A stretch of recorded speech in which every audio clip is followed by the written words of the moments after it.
I think if I hear you call me Becky one more time, six-pack, I'm gonna pop your tops. All six of them. Who are you?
Hey, this is Matt once again. We're back to another video. There's another paid request, this time for West. Thank you so much for that.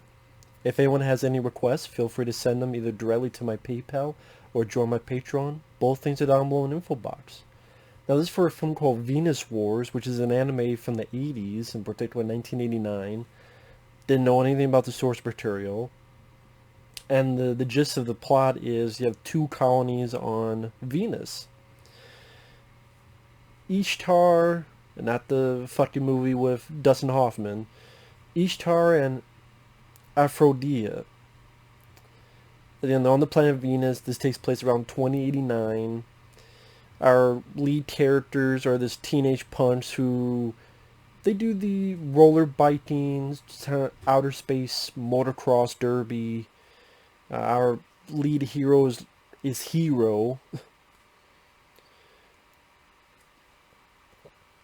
One thing leads to another, one invades the other, war happens, and ultimately becomes this group of bikers. They decide to join the resistance to help with the war. At first split second I thought, is this going to be like Red Dawn? You know, a bunch of kids. Maybe a teeny bit of that, but maybe not as cool as Red Dawn.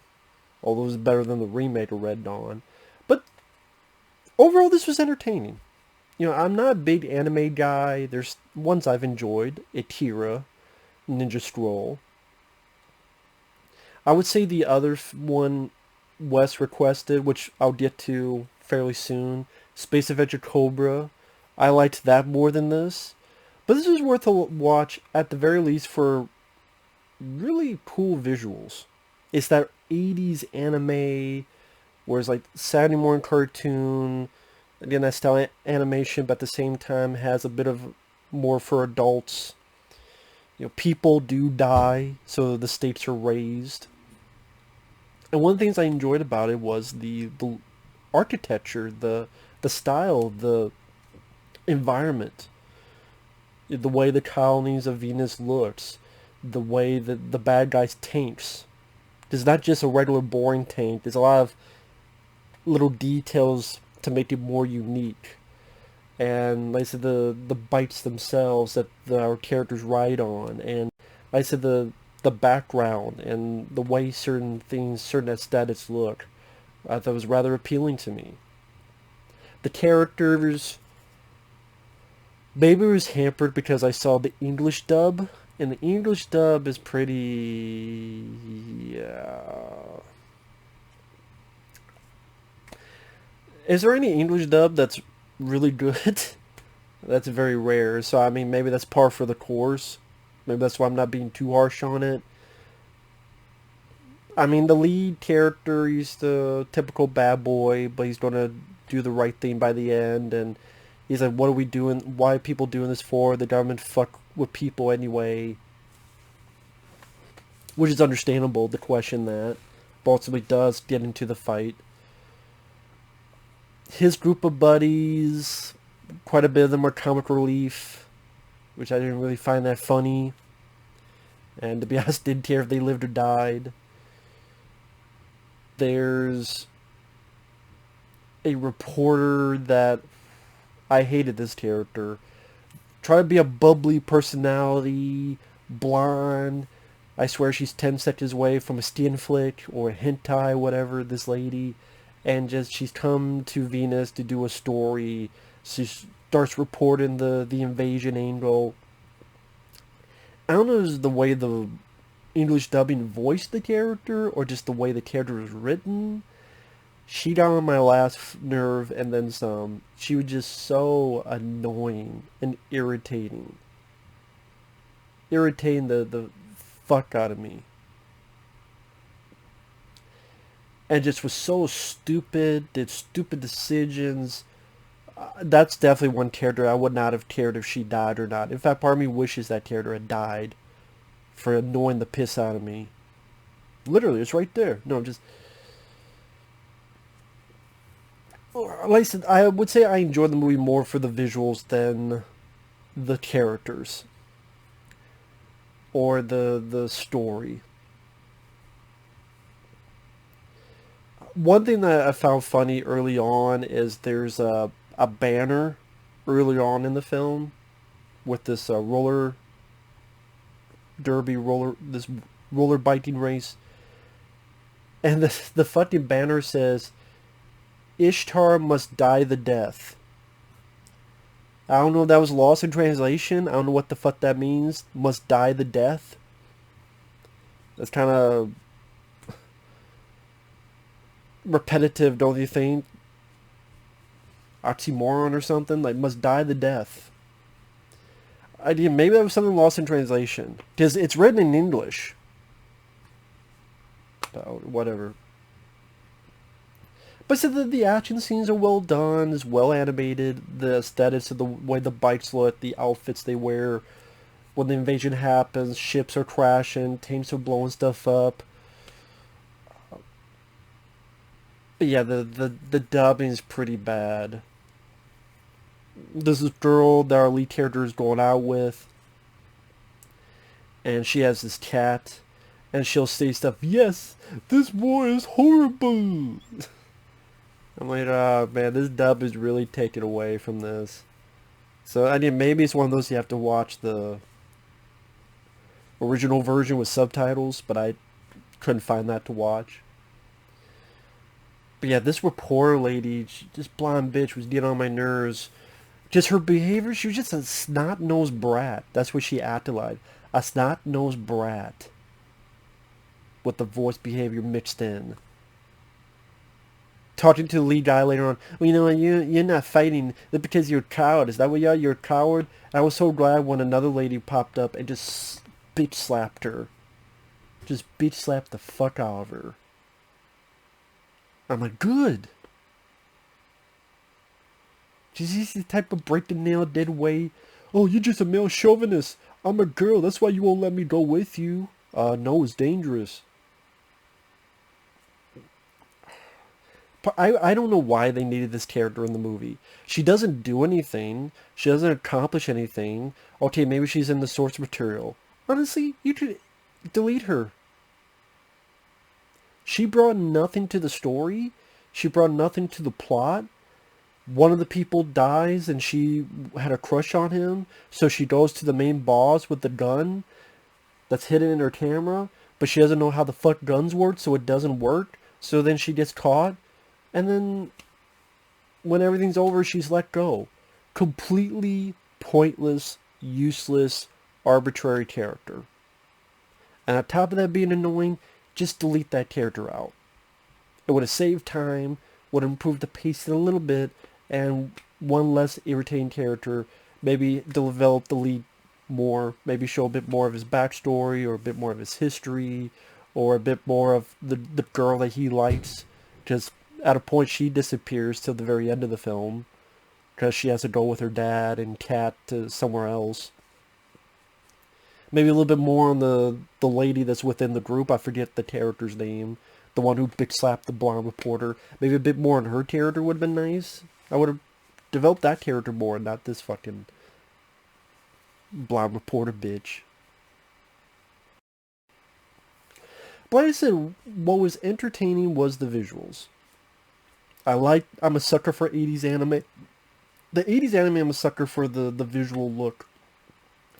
The way the explosions, how they're drawn, how they just visually pleasing to me. It's weird, it's animation, but there's certain,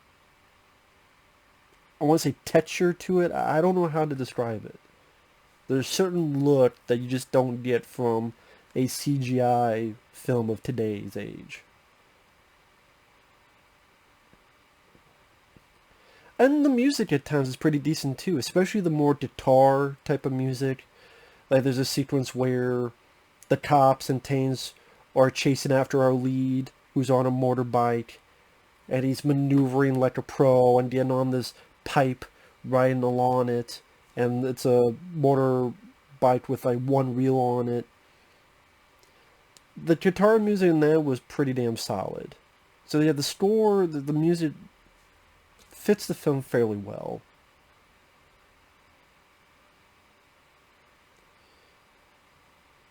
But I mean, the loss in translation stuff, the English dubbing, when the guy is hurt and the girl is taking care of him, they talk about how the only ones who got richer was the politicians. So who's my enemy and who's my friend? And then the girl comes up and cries and just, stop it, stop it. Stop what? Like, what the fuck? Maybe something lost in translation. There's another guy who, the bikers, they're going to take on the army and they're talking together. And one guy goes, I said, let's chill out. That's how he pronounced it.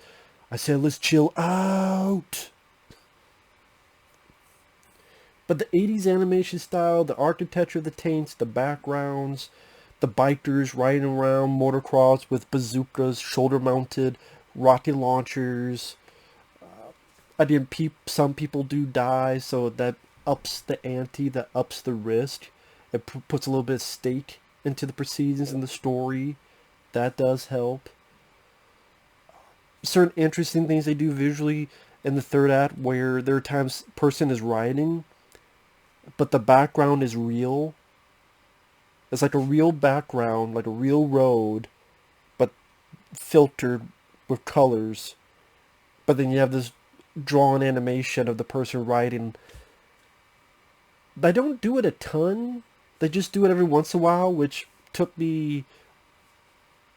I was a bit confused. I'm like, what the hell's going on?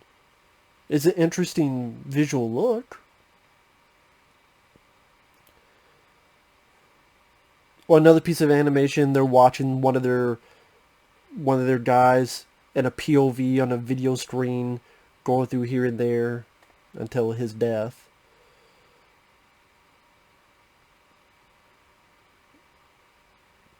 You have in the third act this out of the blue gay soldier who hits on the lead guy and slaps his ass. I'm going, okay, where's this going? Nowhere. I think the guy dies like 2 minutes later, I think. I believe that was him. Could be wrong. Maybe in the source material there was more to him, but here I'm going... No, I have no problems with him being gay, but nothing is done with this. What is the point? I don't know. It just felt like it was just... That's another 5 minutes you could cut out. It would do nothing to the story or the plot or any of this stuff. If it was an interesting character or a character... No, it's just like he hits on the guy and slaps his ass, and you see him like pop up 2-3 times, and I think he dies in one of the ships that gets blown up, I believe. Yeah, maybe there's more to him in the source material. Spoiler alert: the way the bad guy dies is the hero. There's this big ramp, and he's going up it, and the bad guy's going up it, and Yeah, the more I think about it, I'm not really much of a fan of the film. It's okay at best for the visuals. I'm sorry. Because even the way the bad guy dies, I thought was kind of a letdown, where making the guy shoot him, he's maneuvering, then he gets on this thing, our lead, with his motorcycle, then he starts shooting. I don't know what the fuck he's shooting at. He's not hitting anything. He's shooting into the air. And it's maybe to say, hey, I'm here, so that the guy grows up more and more, and then things crumble, and the bad guy kind of kills himself because of his ego. I guess maybe that's the point of it. I don't know, I get that point. It just wasn't that satisfying to me. Take a rocket to the face, that'd be satisfying. Maneuvering and shooting the shot of it, and that would be satisfying to me. But so as is, Venus Wars, I know a lot of people love it. That's cool. I love the visual. I love the visual aspect. But the English dubbing, maybe certain stuff lost in translation, maybe certain characters, the gay soldier, if you're not going to do anything with it, it's just superfluous. If you don't have the blonde reporter, make her a better character, just delete her the fuck out. Maybe a little bit more background with the lead.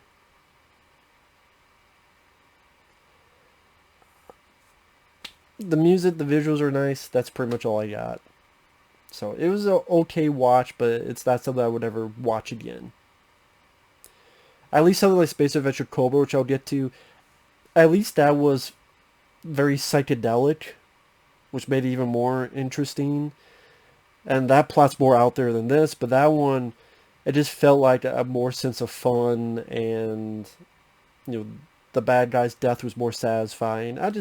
That was more appealing to me. So with that said, we'll see you guys later. Bye-bye.